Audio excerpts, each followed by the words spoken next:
Hi guys, my name is Cambria and this is my YouTube channel. We're here, we made it!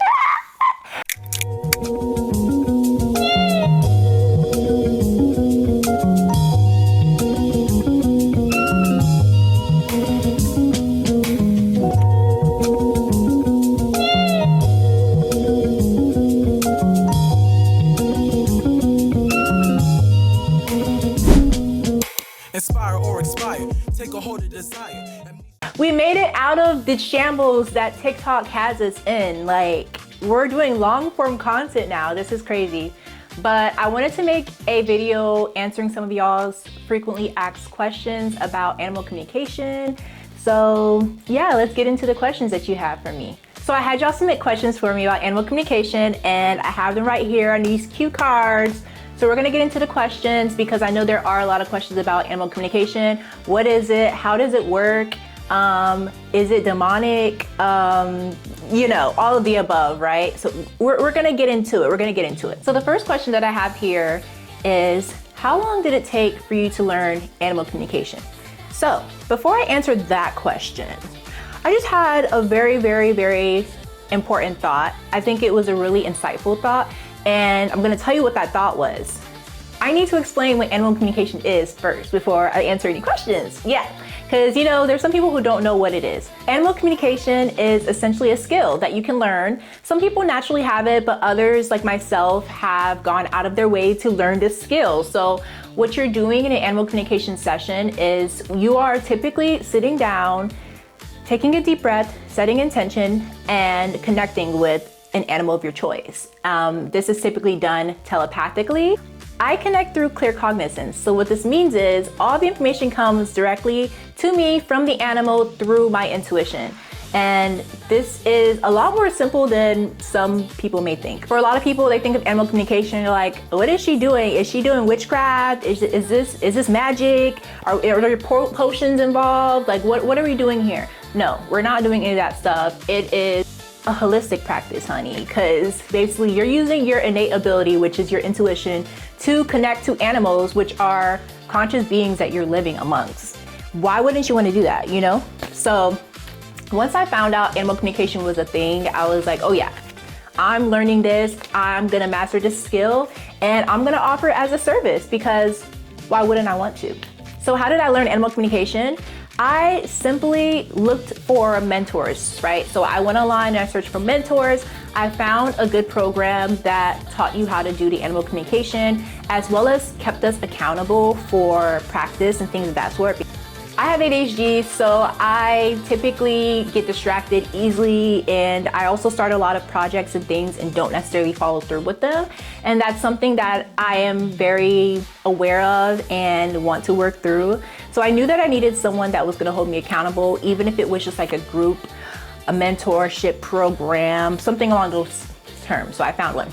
Something I wanna note is that when I joined a mentorship program, it said that it would take 6 to 12 months approximately to learn the skill and get to the point to where you should be taking clients. But I can say, thankfully, I was able to learn the practice within, I would say, a span of a month and a half, 2 months. Now, this isn't typical for most people. There are people who I started with who are still trying to hone in on their craft and learn, and they're working very, very hard. So I do feel like, in my opinion, I feel like it's a mixture of a few different things. I feel like it has to do with how much of your intuition you naturally use already before starting your practice. So my learning process looked a little bit like this. I started off by practicing with people who were in my mentorship group. So I used their animals to practice on. Honestly, I only practiced on about probably, I would say, 3 different animals in the group. And then I was like, you know what? Let's take it to social media. Good old social media. We're gonna take it there and we're gonna see who's gonna let me practice on their animal. And I was very, very surprised, very shocked to find that a lot of people were willing to let me practice on their animal. And you know, why was I shocked? I don't know why I was shocked, because like, I like free things, so I would assume others like free things. But yeah, I made a social media post on TikTok and offered a free session for anyone who wanted a session for their animal and spirit. And I had like 50 responses in an hour, I think. So that just goes to show you that if you want the practice, you can get the practice. It's out there. People are out there that are willing to let you practice on their animals. I promise you. And I would say in my practice journey, that was like the best decision I've ever made. Okay. So this question is, do you talk to your own animals telepathically? That's a funny question because at first I didn't. Like, I avoided communicating with my animals at all costs. I'm gonna be real, I have a dog named Hershey. He is a Yorkie poodle with a long tail and his ears aren't clipped either. So he looks kind of like a raccoon, but I promise you he's a Yorkie poodle. And he's currently here licking himself. Yeah. Can I talk to him telepathically? Of course I can, but I choose not to because I've had him since 8th grade. I've had him for a very, very long time. I don't know, I'm just a little bit like, don't really feel like I need to. I also feel like with talking to your own animals telepathically, you have to understand that you have a very strong emotional connection and bond with your animals.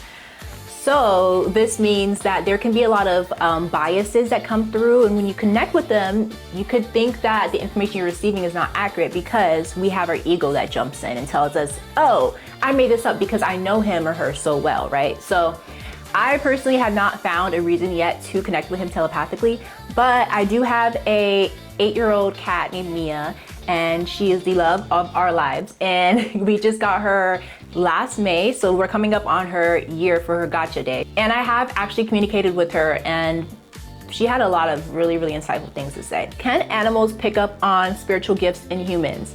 Yes, they absolutely can. Let me tell you something. They absolutely can. They can pick up on more than spiritual gifts, and we're gonna get into that. Like, I'm not saying I'm gonna be exposing anybody or anything on this channel, but let me just tell you, there's a lot going on in your household that you don't know about. 9 times out of 10, your pet knows about it and they're just not telling you. But you know what? Sometimes they are trying to tell you, but they can't tell you because you can't communicate with them telepathically. And why can't you communicate with them telepathically? You have your guards up because you can't. You can communicate with them telepathically. Who told you you couldn't? Certainly not me. I've had many sessions where cats particularly, but also dogs, now that I'm thinking about it, dogs have done it too, where they've told me that their person has spiritual gifts. They've told me their person's soul origin group, where they've come from, what their life purpose is, like the different reasons why they're here on earth, the paths that they can go down, right? Because we all have different paths. We can go down different timelines. There's no specific one thing we should be doing, in my opinion. But yeah, like they have a ton of knowledge, especially the cats, a lot of dogs too. Just saying. I feel like dogs get a really, really bad rep where it's like, oh, they're so ditzy and no. There are some very, very, very smart dogs that I talk to. The next question I have here is, do animals ever complain about us? Yeah, that's actually one of the questions I have listed on my questions that I ask the animals in the living animal sessions. I like to ask them, what are some things that your person, your parents are doing that you don't really care for, that you want them to stop doing? And I feel like it's a very good question because it's not every day that you have the opportunity to hear what your animal doesn't like. You know what I'm saying? So it's like, while we're doing this, while we're in this connection, let's just get it all out. Let's just figure out what we need to talk about so that we can clear the air and we can move forward with a fresh footing. So do animals have things to complain about? Yes, they absolutely do. There's some where it's like, yeah, every other thing is a problem, but then there's also some where it's like, oh, she's or he's really sweet and they actually don't have a lot of things to complain about. It's really, really sweet. So it kind of just differs. It depends on your animal's personality. Yes, they have personalities because they have souls. Have you ever had an animal roast their owner? It depends on what you see as roasting, because I feel like sometimes people may take advice that their animal's giving them as a roast, but really it's not roasting. It's just like they have some really insightful things they want to share with you. Like, I don't think that's a roast, but yeah, I mean, some people may say they've been roasted by their animal through me, but I try to keep it cute, you know, everything's always, you know, demure, insightful, never problematic, you know, and I can always read the energy of the person and make sure that I know first, like, okay, are they gonna take this the wrong way or are they gonna take this the right way and kiki with me? Like, are they tea or are they not tea? Because if they're not tea, we're not sharing, right? But at the same time, most things I pick up from the animal is gonna be shared. Like, that's just what it is. So it has to be something that's really, really like, this is quite offensive, and I don't want this person to flip on me and think that I'm just here to offend them. So yeah, but most things are gonna be shared. 9 times out of 10, it's gonna be shared. What is the craziest thing that an animal has told you? There are honestly so many different scenarios I can think of right now where I've had an animal tell me something and I'm like, ooh, that was a bit much. Like, I don't know. Once again, I don't know if I can share this, you know what I mean? Maybe the craziest recently, so I'll talk about myself, so I'm not like talking about anybody else. The craziest recently was I was on TikTok live and I was doing sessions on live. The cat told me that my energy was misaligned and it was just out of alignment in a moment. And to give you backstory, in that day I had done like a bunch of sessions and I was really, really tired. So I can understand why they said that. I was probably like running on 0 and drained. Just to also let you know, like, animals can choose if they want to talk to you or they don't want to talk to you. So whenever we're approaching an animal for a communication session, I have to make sure that I am on point, I am doing good, I am alert, I am at my best, because they can decline and be like, oh, nope, your energy is not aligned. You're in a bad place right now. I don't want to talk to you. So in this case, I was just a little bit burnt out, and I connect with this cat, and this cat tells me like, girl, your energy is misaligned. Like, your energy's not good right now. I can realign you. And I was like, wait a minute, realign me? You realign me? You crazy, girl. You crazy. No, but really, he was like, I can realign you. I was about to say she, and I meant to say he. It was a boy cat. But side note, this cat came forth as like an older woman in her 80s. And when he came forward, his energy came forward as like a older woman who was in her 80s, wearing a muumuu, had gray curly hair. And I'm just like, is this how you want me to recognize you? Is this how you want me to, like, is this you? And he was like, yeah, girl, this is me. Like, this is me. This is how I like to express my energy. And the way he explained it is he likes to tap into his divine feminine energy more than his masculine. So I was like, okay, T, like, we're good over here. I'm so happy for you. So yeah, and then he tells me that I'm out of alignment, and he's like, I can put you back in alignment. And I'm like, no, you can't. And he's like, yes, I can. And I'm like, oh, okay, go ahead and do it. And yeah, I felt better after. So I'm pretty sure that cat gave me Reiki. I wouldn't recommend getting energy healing from an unknown energy.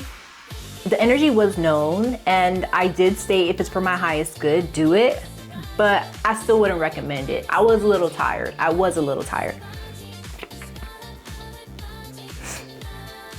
So that's probably the craziest thing that's ever, I guess, happened or a cat's told me before. And then he also like followed up to tell me like what things I need to be doing to keep it in alignment now moving forward. He's like, I just fixed this for you. You don't need to be messing this up again. So you need to be doing X, Y, and Z to keep this good. Okay. And I said, okay, we're good. I will do it. Can animals guide us spiritually in the same way that spirit guides do? Yes, whoever asks this question, you're tapped in. For you to even know to ask this question, I'm pretty sure you have an idea that they can, and they can.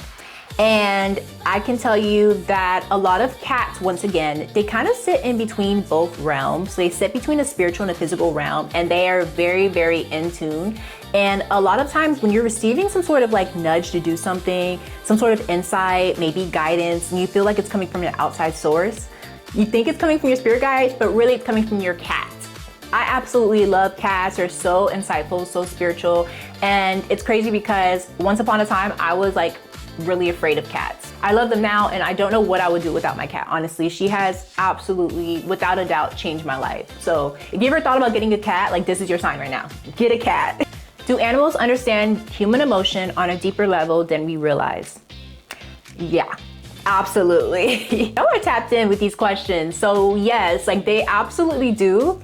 They understand more than we realize on a deeper level. They are very philosophical. They can be very funny. They're very insightful. They're spiteful. They're everything. They're all the above. Any human trait that we have, any human emotion that we possess, animals also can naturally possess that as well. And it's crazy to think that there's some people who don't know that, but yeah, it's true. They do. It's so beautiful. And it really surprises me when I talk to some animals and they come forth and I'm almost feeling like I'm communicating with a human. I'm like, and then that gets me to ask them about their past lives. Like, did you have a past life as a human? Because you sound a little bit too human right now. Like, ain't no way you didn't have a past life as a human. Like, please tell me, did you have a past life as a human? And then a lot of times they'll be like, yeah, I had a past life as a human. And that's a whole nother cup of worms that we can get into. A really common misconception is that animals judge us a lot. And honestly, they're not as judgmental as you would think. Like, once again, it's all about their personality. I do have some clients where I come across them being super judgmental towards their parents, but then I also have some where it's like, no, I'm not judging my mom or dad at all. I'm actually hoping that they're not judging me. Like, they're subconscious of being judged. So it's absolutely insane. You wouldn't think that an animal would be subconscious of being judged, but they are, just like us. Do pets choose their owners before they're born? Okay, this is a very, let's say, deep question, because this can go down many, many different rabbit holes that I love going down, but I don't think we have time to go down. That's the problem, girl. We don't have time. We don't have time to go down these rabbit holes, but just know that yes, this is absolutely possible. Animals can choose their owners before they're born, and they absolutely do choose their owners, but not all of them. I feel like a lot of the things that we go through during life as humans have been chosen by us, and same goes for animals. We all have soul paths, soul journeys that we choose to help evolve our soul and help our soul's evolution and growth. So yeah, absolutely. A lot of y'all have been locked in with your pets for lifetimes over lifetimes over lifetimes. But like I said, it's a lot to get into. It's a lot. Okay, someone asks, how does your friends and family react to your profession? Ooh. I can say without saying too much that I am very, very, very blessed to have an amazing support system in my life currently. My mom, my fiance, his family, my sister, like, they're so supportive. While there are some people in my life who have not been as supportive as others, I can say that the good always outweighs and overpowers the negative side of things. And I'm just so grateful to have positivity in my life. I think it's important for us to focus on the positive aspects of life rather than the negativity. Have I focused on the negativity at some point? Absolutely. But I am trying to lean out of doing that and focus on positivity. That is what's gonna push us forward. I know that's right. Everybody got haters. If you don't have haters, you're not popping. So yeah, I'm gonna have haters. In terms of animal communication, like as a profession and what I'm doing, I can say that I've had a lot less questions than expected. Like when I started to be public about the work that I did, I would expect more people in my personal life to ask me questions like, oh, how does this work? Like, how are you communicating with animals? Like, you know, X, Y, Z. And surprisingly, no one's asking me questions. Like very, very rarely do I get any questions about the ins and outs of communication. And at first, I took it personally. I did take it personally. I was like, oh, like no one cares to know what I'm doing or how it works. But I quickly realized that I think it's just a lot of people can't wrap their head around what I'm doing currently, and that's okay. Like, it's just what it is. And this is why I'm finding it really important to be outspoken about the work that I do and how it's done, because I'm realizing that a lot of the education that's out there isn't really good education, and there's so many little missing pieces about it. And this is such a taboo topic that I feel like I'm doing it a disjustice if I'm not making my voice heard and putting out information that's valuable. And I don't know, I just love what I do so much that I don't want misconceptions to be out there. Of course, they're always gonna be out there and people are gonna always judge you for what you do, but I want to make sure that I shine a positive light on spiritual work, such as animal communication. Do animals have a higher self the same way that humans do? Yes, they do. Yes, they do. Yes, they do. Yes, they do. Yes, they do. They have a higher self just like us humans do. They are souls just like us in physical form, experiencing life on earth, experiencing emotions, experiencing turmoil, trauma, excitement, fun, love, joy. They're experiencing all of it with us. They're just in a different form. And I think that's like one of my main goals right now, is getting out that information. Letting you know, like, this is not what you think it is, baby. They have consciousness too, and they should be treated as such, period. Can animals lie or hide things from you spiritually? Ooh, that's a good question. I mean, if they're lying or hiding anything, it's probably a cat doing it. And spiritually, I don't know what that means spiritually. I feel like cats definitely have their guards up, so they're not gonna let you in on everything that's going on. So spiritually, I'm not sure. Like, what does that mean? I don't know what this question means. So let me think. I guess if we're talking in terms of like, if I were to sit down with you for a communication session, can a cat or a dog or gerbil, whatever, hide something from you in that sense? Yes, it absolutely can. When I tap into their energy, I am tapping in, and I'm also asking them, can I communicate with you? And you hear me say it in all my sessions, because I want to make sure that I have their permission to communicate. And I've never necessarily gotten a no, but I have gotten stopped in my tracks with a, who are you? What are you doing? Why are you trying to talk to me? I'll just introduce myself, and then usually they're fine. I have had maybe 1 or 2 off situations where they were really giving me to run around for it, and I was like, look here, buddy.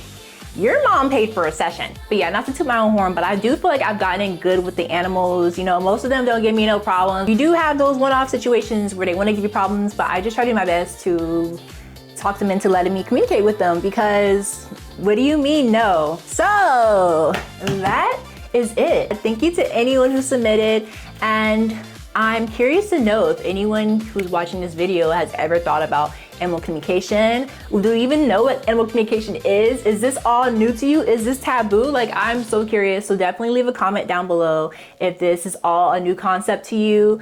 I make vlogs on this channel. I post my full sessions on this channel, and I do Q&As and education videos. So if you're interested in that and learning more about animal communication and spiritual work in general, please do not hesitate to subscribe.